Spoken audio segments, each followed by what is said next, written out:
jamaah, alhamdulillah. Alhamdulillahirrabbilalamin buat jamaah yang baru bergabung. Hari ini kita sedang membahas tema cintaku bukan hanya di atas kertas saja. Masya Allah, aku gak bisa nyanyiin. Cuma Ustadz Maulana doang yang tadi bagus suaranya. Gak mau lagi, udah cukup? Udah cukup tadi. Cukup ya, baik. Kalau gitu langsung aja kita lanjutkan tausiah kita. Ustadz Syam, pertanyaan aku yang tadi Ustadz. Benar gak nih kalau misalnya perempuan yang marah itu cuma pengen didengar dan diperhatikan saja. Bukan malah dimarahin balik gitu Ustadz. Benarkah seperti itu? Gak tahu aku ya. Coba kembalikan kata-kata. Coba kembalikan kata-kata yang tadi. Yang tadi, orang Dengar. kalau marah itu kenapa dengan bersuara keras? Karena mau didengarkan. Seandainya tidak mau didengarkan itu marahnya bisik-bisik. Oh iya benar.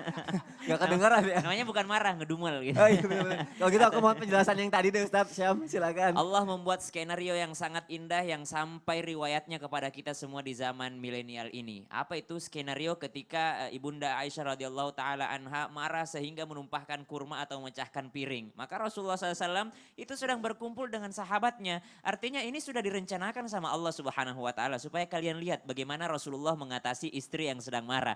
Rasulullah mengatasi istri yang sedang marah cukup mengatakan, tenang ibumu lagi marah. Begitu aja. Rasulullah membiarkan istrinya marah. Kemudian suatu ketika Sayyidatina Aisyah radhiyallahu taala anha kembali cemburu kepada Rasulullah SAW. Rasulullah langsung memeluknya, mendiamkannya, memeluknya. Kemudian apa yang dikatakan?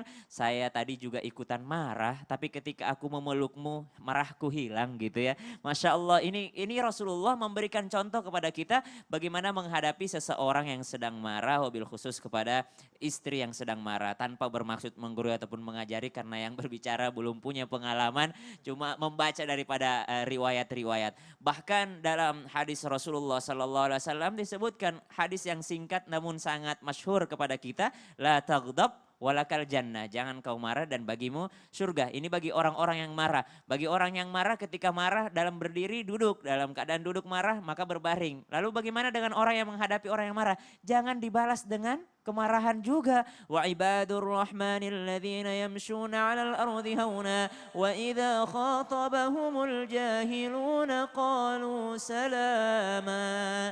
Kalau lagi ngobrol sama orang yang jahil itu adalah yang namanya sedang marah, sedang lost control, tidak bisa mengontrol dirinya, emosinya. Maka qalu salama, bukan didiemin tapi qalu salama. Oke salam, damai. Kamu yang benar, saya yang salah. Kamu yang benar, saya yang salah. Artinya Al-Quran menginginkan kita untuk orang yang sedang meluapkan emosinya, dengarkan saja. Mungkin pada saat itu dia sedang marah, mungkin pada saat itu emosinya sedang terganggu. Wabil khusus kepada para perempuan. Karena hari ini kita bicara perempuan, jadi mungkin perempuan-perempuan yang ada di rumah ini sedang berbahagia karena dibela. Dan ada satu nasihat yang sangat indah saya dengarkan daripada guru kami, Gus Baha mengatakan, ibadah yang paling mudah itu adalah ketika istri sedang marah, bukan ketika damai. Karena kalau ketika damai tentunya akan mengeluarkan biaya yang banyak. Contoh nih, Sony tuh lagi ngajak jalan Virus lagi marah atau lagi damai? Lagi damai. Lagi damai. Ya. Ngajak Virus belanja tuh pas lagi damai atau pas lagi marahan? Lagi damai. Lagi damai. Ngajak ke restoran mahal tuh lagi damai atau lagi marahan? Lagi damai. Lagi damai. Iya dong. Tapi kalau Virus lagi marah-marah aja, itu Sony ngapain? Kabur. Kabur, diem aja, sabar aja kan. Iya, sabar Bukankah aja. sabar itu mendatangkan pahala? Iya. Sabar itu akan mendatangkan pahala. Maka kata guru kami Gus Baha, lebih baik istri saya marah. Karena lebih banyak pahala yang saya dapatkan tanpa mengeluarkan biaya. Kalau lagi damai, saya harus mengeluarkan biaya untuk mendapatkan pahala. Saya harus belanja untuk bersedekah. Saya harus memberikan dia jalan-jalan supaya saya terhitung sedekah sebagai suami. Tapi ketika dia marah-marah, saya cukup diam saja dan mendengarkan kemarahannya. Maka itu bernilai pahala bagi saya. Karena saya sabar menghadapinya. Jadi logikanya jalan gitu ya. Ketika istri sedang bahagia bersyukur, tapi ketika sedang marah ya kita bersabar. Tapi kembali lagi, Al-Quran menginginkan kita menghadapi orang yang marah dengan mengatakan qalu salama. Orang yang sedang marah itu kan seperti tadi diceritakan guru kami, Ustazah Oki, itu yang namanya mabuk cinta ya kan, mabuk. Kenapa khamar itu disebut khamar, yang memabukkan itu disebut minuman khamar. Tahu nggak penutup aurat wanita itu namanya apa? Khimar. Oh khimar. Namanya khimar. Kenapa khimar? Karena menutup aurat. Kenapa disebut khamer? Karena menutup akal Oh. gitu. Kan orang yang marah, orang yang sedang jatuh cinta itu disebut dengan mabuk cinta karena dia menutup segala kekurangan. Karena ainur ridho, mata yang terlanjur mencintai itu akan menutup segala kekurangan. Tapi mata yang terlanjur membenci akan menutup segala kelebihan. Artinya ketika marah dia sedang mata yang benci. Dia sedang yang namanya membenci sesuatu. Akhirnya semua kelebihannya akan hilang. Makanya yang kebanyakan penduduk neraka, penghuni neraka diceritakan pada saat Mi'raj itu adalah wanita. Kenapa? Kalau lagi marah itu dia lupa semua kebaikan suaminya. Dia lupa. Pokoknya kamu, kesalahannya aja yang diingat. Padahal nikmat dan kebaikannya masih jauh lebih banyak dibandingkan keburukan-keburukannya. Masya Wallahu Allah. a'lam. Jadi alangkah baik kalau istri kita marah kita diam aja sabar Diam, tuh dapat qalu pahala itu ya. salama gitu. Aku kalau virus juga gitu kalau lagi marah aku peluk dia terus aku bilang jangan marah ya. Baik Iya, banget. Semua baik-baik aja, Masya ada Allah. aku. Terus dia seneng gitu kan. Iya. Terus aku bisikin lagi, Iya. nanti kita belanja ya. Oh dia Wah, makin seneng ya gitu. Allah. Terus aku bisikin lagi, tapi belanjanya pakai uang kamu. Marah dia. Ya itu mah sama aja. Gak jadi berantem. Ya. Yang penting damai aja dulu Yang kan. penting damai aja dulu Masya Allah. Kita belajar untuk itu ya jamaah yang ada di rumah. Saya heran Ustadz Syab tuh sebijaksana ini tapi masih belum aja ya Allah. Ya Allah. Semoga segera ya. Berat. Baik. Kan namanya takdir kan. Takdir. Amin. Masya Allah, sekarang ada pertanyaan sosial media yang insya Allah akan dijawab sama guru-guru kita, sama Ustadz Maulana. Iya. Ya siap ya Ustadz ya. Insya Allah. Aku bacain, ini dari hamba Allah. Ustadz Punten, tolong samarkan akun saya ya. Saya sudah menikah dengan istri saya 10 tahun lamanya. Saya lihat penampilan istri saya sudah berubah tidak secantik dulu pas awal nikah. Selain karena umur ada yang bilang karena dia selalu mengutamakan saya dan anak-anak saya. Makanya penampilannya berubah. Emang benar ya Ustadz, saking cintanya dia sama saya dan anak-anak saya, dia sampai lupa sama dirinya sendiri. Nah ini pertanyaannya benar gak sih ketika cinta seorang perempuan itu kalau sudah mengurus dan merawat suami dan anak-anaknya sampai lupa merawat dirinya sendiri. Aku gak setuju nih. Karena virus kalau lagi merawat itu sama dia dipencet terus dipakein skincare. Merawat. Ya, ada. Itulah. Habis ya. Itu jerawat ya. Baik, silakan Ustaz Jerawat, Maulana. bukan merawat. Ya. Baik, bismillahirrahmanirrahim. Kembali saya sampaikan lagi kepada Uma dan Sasam. Makasih banyak udah berbagi ilmu, pengalaman, bahkan semua yang dibacanya, semua yang dipelajarinya, diungkapkan di Islam itu indah untuk dibagikan ilmunya kepada kita semua. Alhamdulillah kalau bicara tadi, saya jawab dulu ya. Ingat ya, makin lama kita menikah itu makin cinta. Tapi cintanya naik. Bukan lagi cinta, tapi kasih. Kalau sudah tua, kakek-kakek, nenek-nenek, itu bukan cinta lagi. Salah kalau kita mengharap cinta di usia tua. Itu bukan cinta, tapi sayang. Kasih, sayang. Jadi sayang sudah di situ. Kalau orang mencinta, membutuhkan fisik. Tapi kalau sayang tidak bisa, enggak lagi. Walaupun dilupa namanya. Tidak ada masalah. Dia panggil sayang, sini sayang. Bisa jadi dia sudah lupa namanya. Ya Allah. Kakek nenek itu. Bukan karena saya. Bukan karena sayang. Jadi salah kalau kita menganggap ini harus cinta. Tidak. Semakin lama usia pernikahan itu menumbuhkan sayang lagi. Tidak butuh lagi yang macam-macam. Enggak itu. Makanya wanita itu memiliki 5 pengorbanan yang tidak bisa digantikan. Air mata, ini air ketuban, darah nipas itu sudah 2. Kemudian air keringat, air mata. Saya ada satu lagi, ASI. Tidak ada yang bisa menggantikan 5 air itu. Makanya laki-laki maaf. Sekedar untuk mengingatkan kita semua bahwa wanita itu dunia ini adalah perhiasan dan sebaik-baik perhiasan adalah wanita. Bagaimana wanita itu membahagiakan? Makanya kalau kita buka di surah Rum ayat 21, sakinah mawaddah warahmah kan? Kenapa mawaddahnya di urutan kedua? Karena nanti kecintaan itu timbul ketika sudah menikah. Selama belum menikah, bukan cinta Ustaz Sam. Maaf ya. Kenapa saya bilang Kesetil dikit. nikah dulu baru cinta. Kalau cinta baru nikah takut, bahaya. Ya. Takutnya nafsu yang ikut. Nafsu. Ya karena makanya disebutkan sakinah, mawaddah, warahmah. Tenang, cinta, sayang, kasih sayang. Jadi hitungannya seperti ini, maaf. Makanya dalam hadis riwayat Muslim disebutkan perhiasan yang terbaik adalah wanita soleha. soleha. Ah, makanya kalau berbicara, kenapa wanita itu siap berkorban, siap merusak, maaf ya, tidak mengurus dari penampilannya, justru mengurus karena itulah wanita. Istri siap berkorban dengan impiannya itu karena maaf, satu penyebabnya sebenarnya. Ya. Karena dia adalah wanita soleha. Masya Allah. Sesimpel Wanita itu soleha jawabannya. itu sesimpel itu. Wanita soleha itu sanggup berkorban. Jadi kalau mau jadi wanita soleha itu akan dipersilakan di pintu mana, di pintu surga mana yang kau pilih.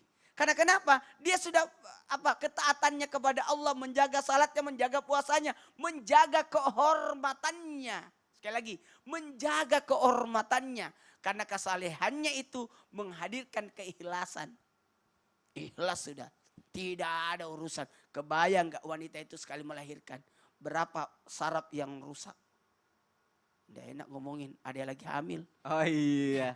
Semoga sehat selalu ya Ustazah ya. Ya, karena gitu. Mohon maaf, pengorbanannya luar biasa. Berarti wanita- Makanya Sayyidina Umar bin Khattab tidak marah kepada istrinya ketika diomelin. Kenapa? Karena kata Sayyidina Umar, istri saya itu yang melahirkan anak-anak saya. Istri saya itu berkorban lebih banyak. Tidak seberapa ocehannya itu. Laki-laki sekali dia ngambek, tidak boleh. Lihat seberapa pengorbanan wanita itu terhadap diri kita. Masya Allah. Dan itulah wanita soleha yang sesungguhnya Dulu ya. waktu kau nikahi ukurannya begini. Ya. Setelah Sekarang? menikah ukurannya begini. Jangan salahkan dia gemuk. Ya, ya, ya. Masya Allah, baik. Berarti semua nih jamaah yang ada di rumah ngerasa nih kalau misalnya dia mungkin nggak ada waktu ngerawat diri karena dia wanita soleha, dia ngerawat keluarganya, dia berkorban untuk keluarganya, Masya Allah. Jamaah yang di rumah langsung itu saya banyak yang kayak gitu tuh pasti semua. Masya Allah, jazakallah khair Ustadz Maulana. Kita lanjutkan lagi, seru banget perbincangan kita kali ini untuk para wanita tentang kita belain, untuk laki-laki kita belajar pagi hari ini sama-sama ya. Untuk itu selanjutnya aku mau nanya sama Ustazah Oki, benar nggak sih nih cinta wanita tuh bukan di atas kertas aja, tapi seperti salju yang putih dan menyejukkan bagi keluarga dan anak-anaknya. Baik, sebelum menjawab pertanyaan Mas Sony, Ya. aku mau tanya nih sama Mas Sony, sama Ustadz Syam, sama Ustadz Ya. Maulana. Coba definisikan satu kata aja tentang cinta. Aduh, Ustadz Syam dulu deh. Ustadz Syam, satu kata aja. Memberi. Menerima. Memberi. Ih, Iya, sama kita kreatif. sama ya. Kita Baik, sama. ketika kita membicarakan mengenai cinta teman-teman Nyari aman, sekalian. nyari aman. Banyak orang yang nggak tahu loh mendefinisikan cinta itu seperti apa. Kan cinta dirasakan ya, susah untuk didefinisikan. Tapi kalau kita boleh mengambil beberapa dari sekian banyak definisi, salah satunya selain menerima tadi adalah memberi dan pengorbanan sebetulnya. Jadi kalau seorang yang berperan sebagai seorang istri dan ibu, pasti di dalamnya ya selain menerima dengan segala sesuatu qanaah ya, tapi dia juga pasti akan selalu memberi dan di dalamnya pasti ada pengorbanan. Itu yang disebut dengan cinta yang sebetul-betulnya. Dia tidak menuntut banyak, tapi yang dia fokuskan adalah memberi untuk suaminya, untuk anak-anaknya, dan ada pengorbanan di dalamnya. Dan Masya ingat bahwa tugas utama dari seorang wanita adalah melayani suaminya dan mendidik anak-anaknya. Itu tugas utama. Mari kita lihat cinta yang luar biasa yang ditunjukkan oleh para wanita-wanita hebat supaya kita bisa mencontoh dan meneladani beliau-beliau ini. Kita lihat Siti Khadijah radhiyallahu anha, apa memberi dan pengorbanan yang dilakukan sebagai bukti cinta kepada Rasulullah sallallahu alaihi wasallam. Kita ingat bahwa Siti Khadijah radhiyallahu anha adalah seorang yang kaya raya, yang sangat luar biasa. Namun beliau memberikan seluruh hartanya di jalan dakwah, memberikan seluruh perhatiannya kepada suaminya dan kepada umat ini teman-teman sekalian. Dan kita lihat pengorbanan Siti Khadijah radhiyallahu anha pada saat Rasulullah sallallahu alaihi wasallam diboikot, ikut mau diboikot. Padahal Siti Khadijah bisa tinggal di Mekah dengan hidup megah, hidup enak, bisa. Tapi pengorbanannya beliau setia karena bukti cintanya yang luar biasa kepada Rasulullah SAW. Itu Siti Khadijah. Dan Siti Khadijah memberi apa? Memberi perhatian, memberi kasih sayang kepada sang suaminya. Makanya Siti Khadijah ini menjadi teladan yang menjadi qurrata a'yun, penyejuk mata untuk sang suami. Mudah-mudahan kita mencontohi perilaku yang seperti itu. Terlihat pada saat Rasulullah SAW menggigil ketakutan saat pertama kali bertemu dengan malaikat Jibril, apa yang dilakukan oleh Siti Khadijah? Memberikan perhatian, memberikan dorongan penuh, memberikan motivasi, memberikan penyemangat untuk sang suami sebagai bukti cintanya. Apa kata Siti Khadijah? Allah tidak akan menyanyiakanmu wahai suamiku, engkau orang baik. Engkau orang yang senantiasa membantu orang lain, menyambung tali silaturahim. Allah tidak akan menyanyiakan engkau. Ini adalah bukti cinta. dia memberi dan kemudian ada pengorbanan di dalamnya dalam perjuangan dakwah tersebut. Atau kita lihat pada istri Rasulullah SAW yang lain sebagai bukti cintanya kepada sang suami adalah Siti Aisyah radhiyallahu anha. Siti Aisyah memberi apa? Memberi segalanya untuk membuat Rasulullah bahagia, memberi segalanya untuk membuat Rasulullah senang. Siti Aisyah membiarkan Rasulullah tidur di pangkuan Siti Aisyah. Siti Aisyah menyisir rambut Rasulullah. Siti Aisyah meminyaki badan Rasulullah SAW. Siti Aisyah membahagiakan hati Rasulullah SAW. Tapi ingat, selain sebagai seorang istri, ternyata tugas seorang wanita muslimah adalah sebagai seorang ibu. Bagaimana bukti cinta seorang ibu? Memberi dan berkorban. Terlihat dari apa? Sebentar lagi kita mau masuk Idul Adha ya Ustadz dan teman-teman sekalian. Ada kisah Siti Hajar. Kalau kita membahas Idul Adha terkait dengan haji, nah kalau teman-teman haji nanti ya, biasanya teman-teman akan lihat ada sa'i namanya, ada sofa, ada marwah, itu terkait dengan kisahnya Siti Hajar. Bagaimana pengorbanan seorang ibu, cinta yang sangat luar biasa kepada anaknya, memberi apapun tenaganya dikeluarkan untuk agar Ismail alaihissalam bisa mendapatkan minuman pada saat mereka berdua diletakkan di kota Mekah yang tandus. Berlari ke sana kemari hingga tenaganya habis untuk bisa memberikan terbaik, bahkan rela, kalau istilahnya di zaman sekarang seorang istri atau seorang ibu rela berkorban untuk orang yang dicintainya sampai anaknya itu tumbuh menjadi anak yang baik. Itu bukti cinta, bahwa kita bisa persempit definisi cinta seorang wanita adalah dia akan banyak memberi, dia tidak menuntut, dan dia akan banyak berkorban teman-teman sekalian. Cinta itu definisinya adalah kita ingin orang yang kita cintai bahagia. Kita ingin orang yang kita cintai sehat, walaupun kita menderita, walaupun kita sakit. Itu hebatnya seorang ibu. Masya Lihat Allah. seorang ibu atau istri, dirinya sakit masih bisa ngurusin pekerjaan Iya, rumah tangga. betul. Masih bisa ngasuh anak-anaknya, masih bisa ngerawat suaminya. Padahal Masya dirinya Allah. capek loh. Bagaimana multitalenta, multitaskingnya seorang istri Makanya dan akhirnya itu yang ibu. disebut tadi memberi tidak banyak dan tidak banyak menuntut, malah lebih banyak berkorbannya lagi Iya, gitu ya. dan itu bukti Masya cinta yang Allah. sesungguhnya, insya Allah. Jazakillah khair Ustazah.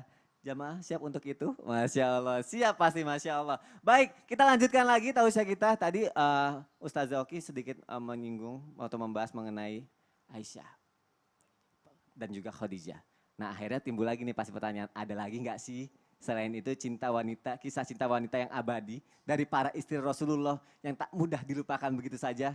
Mau lebih jelasnya?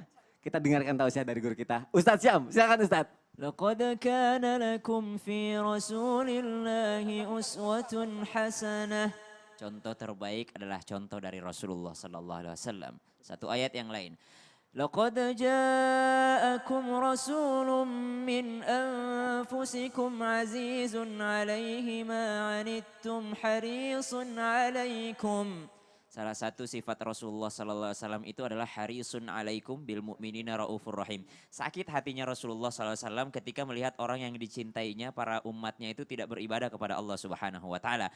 Maka ketika Rasulullah sudah berada di Madinah, itu Rasulullah mengajak sahabat-sahabatnya, "Yuk kita ke Mekah, yuk haji yuk."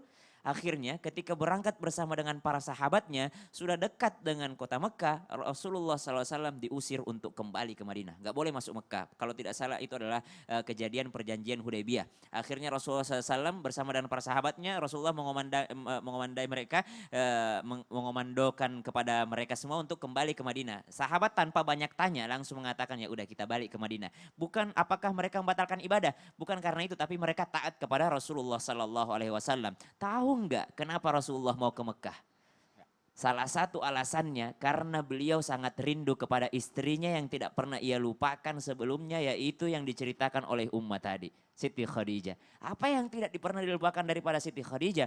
Ketika Rasulullah Sallallahu Alaihi Wasallam ingin kembali ke Mekah hanya untuk mengunjungi kubur beliau, Rasulullah ingin duduk di dekat, bahkan dalam riwayat Rasulullah itu ketika sampai di Mekah, Rasulullah tidur di dekat kuburnya. Saking rindunya kepada Siti Khadijah, tidak akan cinta yang tak akan pernah terlupakan.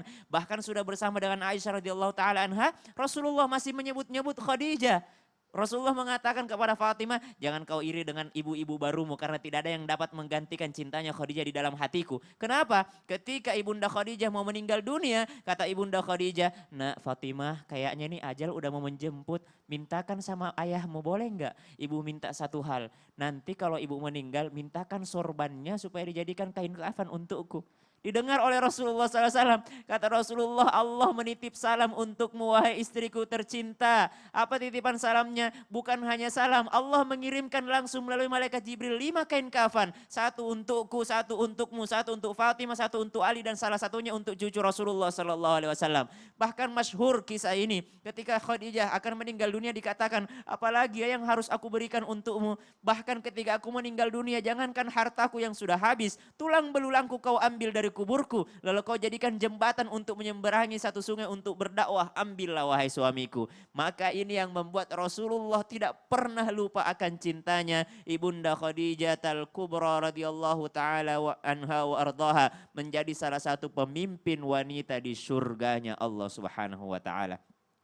Banyak sekali kisah cinta wanita yang disebutkan dalam Al-Quran. Salah satunya Asia, ya, istri Fir'aun. Kemudian ada lagi Maryam yang sangat mencintai Nabi Isa. Kemudian mencintai Allah Subhanahu wa taala. Banyak sekali disebutkan. Kemudian ada ibunya Musa. Ya, ibunya Musa alaihissalam disebutkan sangat cinta kepada Nabi Musa. Dan alaihissalam. insya Allah akan kita bahas lagi di segmen-segmen selanjutnya, Insya episode selanjutnya Allah. Islam itu indah ya, Insya Masya Allah. Allah. Jazakallah khairan Sama-sama, Mas Syam. Sony. Semoga ini bisa menginspirasi kita semua, jamaah yang ada di rumah. Baik, setelah ini akan ada ensiklopedia Islam lagi. Dan juga nanti kita akan sama-sama berdoa juga. Akan dipimpin oleh guru kita Ustadz Syam. Jadi jamaah yang dimuliakan Allah, jangan kemana-mana. Tetap di Islam itu indah. Jamaah, oh jamaah. Alhamdulillah.